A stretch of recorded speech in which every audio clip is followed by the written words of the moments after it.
Assalamu alaikum. In last lecture we have studied levels of organization.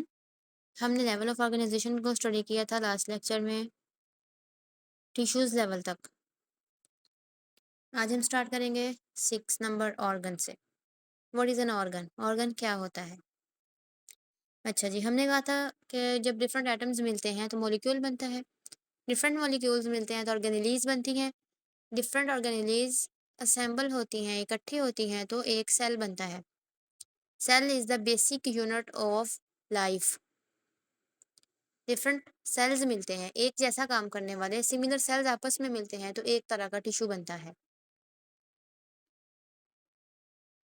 Organ क्या है? जब different tissues मिलेंगे तो ऑर्गन बनेगा, लेकिन वो जो टिश्यूज होंगे उनमें कोई ना कोई सिमिलरिटी होगी। जैसा कि हमारा किडनी है, हमारा गुर्दा है, उसका ओवरऑल काम ये होता है कि वो हमारे ब्लड को फिल्टर करता है और यूरिन बनाता है। अब किडनीज के अंदर डिफरेंट तरह के टिश्यूज हैं।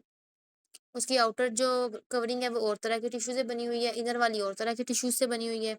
उसमें ब्लड वेसल्स भी हैं, उसमें खून की नालियाँ हैं, उसमें काफ़ी सारी चीज़ें होती हैं।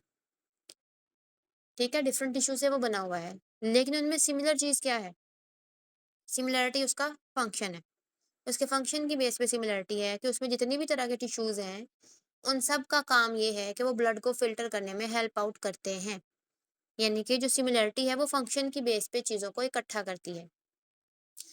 An organ is a structure made up of related tissues. यहाँ पे जो रिलेटेड का वर्ड यूज हुआ है इसका यही मतलब है कि बेशक वहाँ पे डिफरेंट टिश्यूज इकट्ठे हुए हैं, लेकिन वो टिश्यूज आपस में रिलेट कर रहे हैं। किस लिहाज से? वर्किंग टूगेदर, काम के लिहाज से, अपने फंक्शन के लिहाज से, टू परफॉर्म स्पेसिफिक फंक्शंस। उन सब रिलेटेड टिश्यूज ने मिलकर अपना एक खास काम सर अंजाम देना है।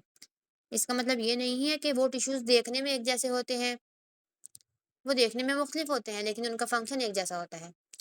अब हम एग्जांपल लेते हैं इन एनिमल्स। एनिमल्स के अंदर हार्ट जो है एक ऑर्गन है, दिल हमारा एक ऑर्गन है। दिल का काम क्या है? ये पंप करता है ब्लड को पूरे बॉडी में, through out circulatory system.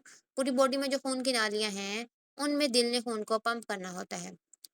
Lungs देख लेते हैं, हमारे फेफड़े जो है वो एक ऑर्गन है, उसका काम क्या है? गैसियस एक्सचेंज करना।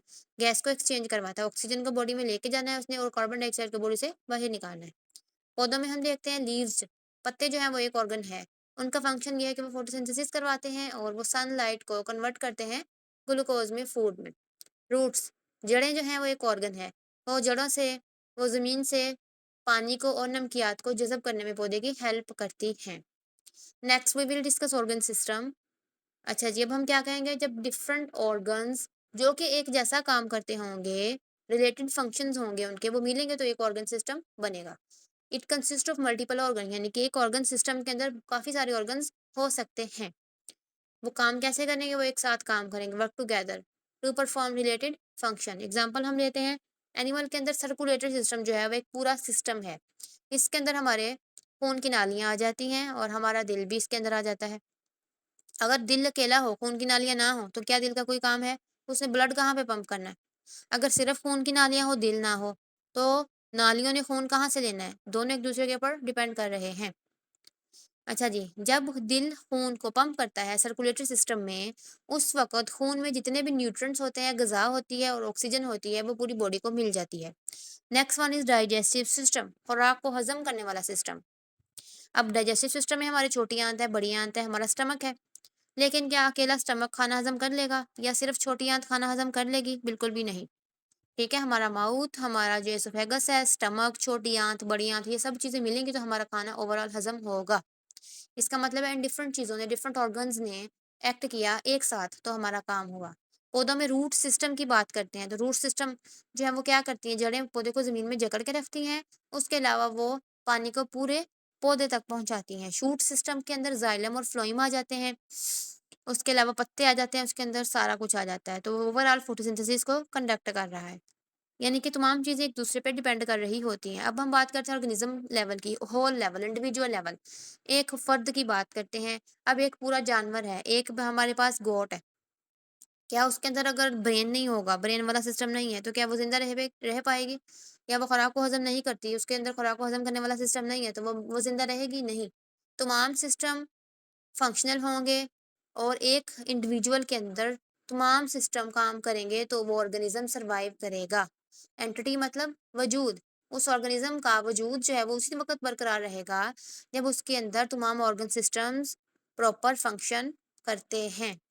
अगर हमारा एक भी सिस्टम खराब हो जाता है, हमारा दिल काम करना छोड़ देता है, डेड।